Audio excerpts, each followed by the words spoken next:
Assalomu alaykum, hurmatli mijozlar, yaxshimisizlar? Charchamasizlar? Xudo xolasa mana fermaga kelib mana bu video qilyapmiz.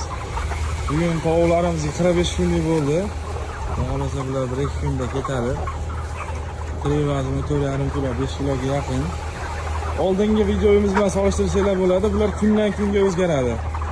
Bu 38 kunlikda qo'yadi videoda, bugun mana 45 kunlik bo'ldi. Va orada 7 kun raznikasi bor.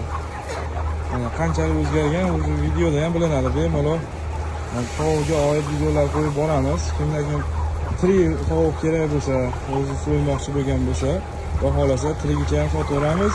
Va albatta aka-uka go'sht markazida mana shu tovuqlarni so'yilgan holatida halol pok olishingiz mumkin. Arzon narxlarda. Xudo xolasa aksiya qo'ygan tovuqlarimiz oz qolyapti. Kilosini 27 ming so'mdan qilib qo'yganmiz. 1 kilo tovuq go'shtini butun tovuqni 27 ming so'mdan. Xudo xolasa juda ham zo'r narx. 1 kilo mol go'shtini puliga bu degani 4,5 kilo, 5 kilo tovuq go'shti to'g'ri kelyapti. Hozirgi ob-havoga juda ham bir bulyon sho'rvalar yoki buni dimlasa juda ham shirin bo'ladi. Xudo xolasa tovuqlar o'zi oyog'ida tura olmayapti. Doim holatlari mana bu mana.